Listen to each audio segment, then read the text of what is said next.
बच्चों की मौज मस्ती और सैर सपाटों के दिन आ गए। पंजाब के स्कूलों में मौसम सरमा की छुट्टियों का ऐलान। तालीमी इदारे 23 दिसंबर से 6 जनवरी तक बंद रहेंगे।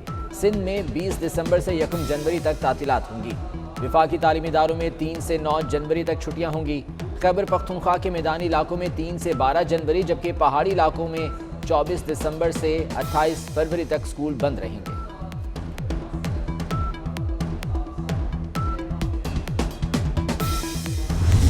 हफ्ता और सोमवार को लोकल हॉलीडे होगी। ये बहुत अहम कॉन्फ्रेंस है, इसलिए हम सिक्योरिटी के तमाम इक़दामात अपनी फ़ौज, अपने सिविलियन अदारे और अपनी एजेंसी से CDA और इस्लामाबाद पुलिस से मिल के कर रहे हैं। इस्लामाबाद में 18 से 20 दिसंबर तक छुट्टियां।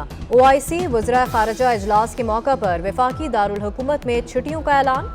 शहर में मोबाइल फ़ोन सर्विस बंद नहीं होगी। लोगों को आने जाने में मुश्किलात होंगी। वज़ीर दाखिला शेख रशीद की गुफ्तगू। इजलास के लिए सिक्योरिटी प्लान तैयार। रेड जोन में गैर मुतल्लिका अफराद का दाखिला ममनू होगा। सख्त सर्दी में गैस कई घंटे गायब रहने लगी। गीजर और हीटर तो दूर, खाना पकाने के लिए भी गैस दस्तयाब नहीं। कराची, कोयटा, पेशावर, रावलपिंडी और गुजरांवाला में बदतरीन लोड शेडिंग। लाहौर में वक्फे से गैस की लोड शेडिंग के झटके। बच्चों को भूखा स्कूल भेजने पर मजबूर हैं। मर्द कमाने जाएं या जलाने की लकड़ी जमा करें, खवातीन की दुहाई।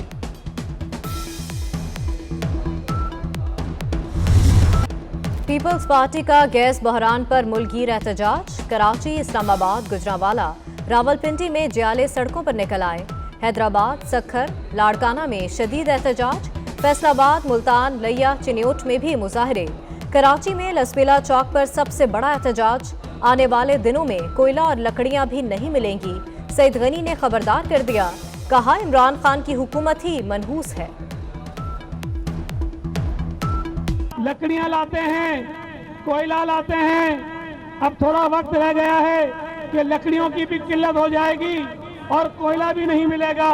कि ये नालायक, नाअहल वफाकी हुकूमत जो हम पर मुसल्लत हुई है। 3 वक्त गैस देने का वादा भी झूठा निकला। मसला गैस बहरान नहीं, हुकूमत की करप्शन और नाअहली है। अपोजिशन लीडर शहबाज शरीफ की तनकीद। कहा लोकल तो क्या, बरामदी सनत को भी गैस बंद है। ये नालायकी और करप्शन नहीं तो और क्या है। सनतों को गैस नहीं मिलेगी तो टैक्स कहां से वसूल होंगे। हुकूमती दावों के बावजूद मुल्क में महंगाई का राज बरकरार। माहाना 17,000 रुपए कमाने वालों के लिए शरह 21% तक पहुंच गई। रवा हफ्ते के दौरान 17 अशिया की कीमतों में इजाफा हुआ। दालें, घी, बिजली और लकड़ी महंगी। दाल मसूर की फी किलो कीमत 7 रुपए 98 पैसे बढ़ गई। नमक भी महंगा, फी किलो कीमत 30 रुपए हो गई।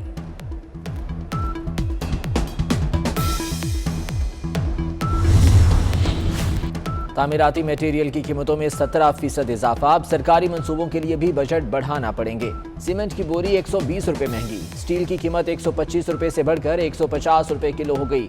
अव्वल मयार की 1000 ईंट के दाम भी 500 रुपए बढ़ गए। कॉन्ट्रैक्टर्स की सिफारिशात पर इजाफा मंजूर। इतलाक 1 जनवरी से होगा।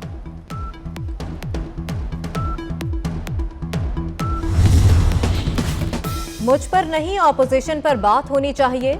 वजीर आजम ने अपने बारे वजीहुद्दीन के बयान पर तर्जुमानों को तबसरों से मना कर दिया। कहते हैं ऑपोजिशन रहनुमाओं ने मुल्की खजाना लूटा। मनी लॉन्ड्रिंग ना होती तो मुल्की हालात ऐसे ना होते। शहबाज शरीफ को पाई पाई का हिसाब देना होगा। मौशी बेहतरी के बाद महंगाई में मजीद कमी आएगी। तर्जुमान महंगाई कम होने की उम्मीदों से मुतालिक आवाम को आगाह करें।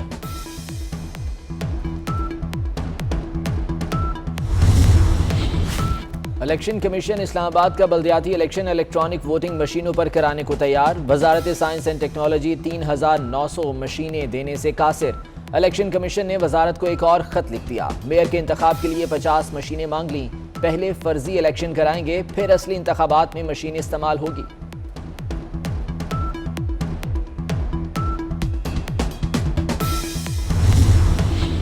ख्वाजा आसिफ के खिलाफ हरजाना केस। वजीर आजम की ई कोर्ट के जरिए हाजिरी। इमरान खान ने अपने बयान हल्फी में इल्जामात को बेबुनियाद और मन घड़त करार दे दिया। वजीर इत्तलात फवाद चौधरी की लीगी रहनुमा पर तनकीद। कहा शौकत खानम फंड्स के गलत इस्तेमाल का इल्जाम लगाया गया।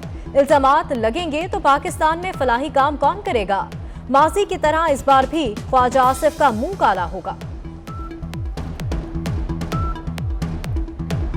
और हमेशा की तरह एक बार फिर ख्वाजा आसिफ झूठे साबित होंगे। ज़िंदगी में उन्होंने कभी सच नहीं बोला और इस तरह के मुकदमात में इंशाअल्लाह एक दफ़ा फिर उनका मुंह काला होगा। तामीराती मटेरियल की कीमतों में 17% इजाफा। अब सरकारी मंसूबों के लिए भी बजट बढ़ाना पड़ेंगे। सीमेंट की बोरी 120 रुपये महंगी। स्टील की कीमत 125 रुपये से बढ़कर 150 रुपये किलो हो गई। अव्वल मयार की 1000 ईंट के दाम भी 500 रुपये बढ़ गए। कॉन्ट्रैक्टर्स की सिफारिशात पर इजाफा मंजूर। इतलाक 1 जनवरी से होगा।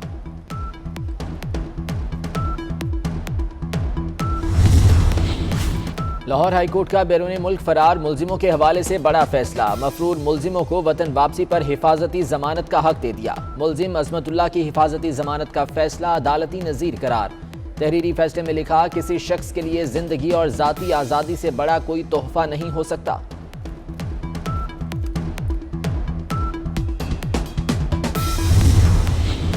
सैकड़ों सिक्योरिटी एहलकार, दर्जनों कैमरे, फिर भी खदशात। लाहौर में आईजी ऑफिस की सिक्योरिटी मजीद सख्त करने का फैसला। 6 मंजिला कॉम्प्लेक्स को बम प्रूफ बनाया जाएगा। हंगामी सूरत हाल में स्ट्रांग रूम तैयार। 3 दरवाजे बम प्रूफ होंगे। आईजी, एडिशनल आईजीज, डीआईजी समेत तमाम स्टाफ बिल्डिंग में मुंतकिल होगा। मरियम नवाज के साहबजादे जुनेद सफदर की जाती उम्रा लाहौर में दावत वलीमा। तकरीब में शिरकत के लिए मेहमानों की आमद का सिलसिला जारी। शहबाज शरीफ और हमजा शहबाज समेत रिश्तेदारों की शिरकत। पंजाब के मैदानी इलाकों में धुंध की लहर बरकरार। लाहौर एयरपोर्ट 14 घंटे बंद रहा। मौसम की खराबी के बाद 24 घंटों में 18 परवाजें मनसूख, 22 ताखीर का शिकार हुई। फैसलाबाद और सियालकोट एयरपोर्ट पर भी परवाजों का निजाम दरहम बरहम। रुख इस्लामाबाद की तरफ मोड़ा गया। धुंध छटने पर मोटरवे भी खुल गई। शिमाली इलाका जात में बर्फ ही बर्फ। रुई के गालों ने पहाड़ों को ढक लिया। लह का पारा -15 तक गिर गया। सर्दतरीन मकाम करार। कल्लात में दर्जा हरारत -12 रिकॉर्ड। पहाड़ों पर यखबस्ता हवाएं। कराची में भी सर्दी की शिद्दत में इजाफा हो गया। और सऊदी अरब में MTL beast sound storm festival सज गया। 4 रोजा मेले में लाइव म्यूजिकल कॉन्सर्ट होंगे।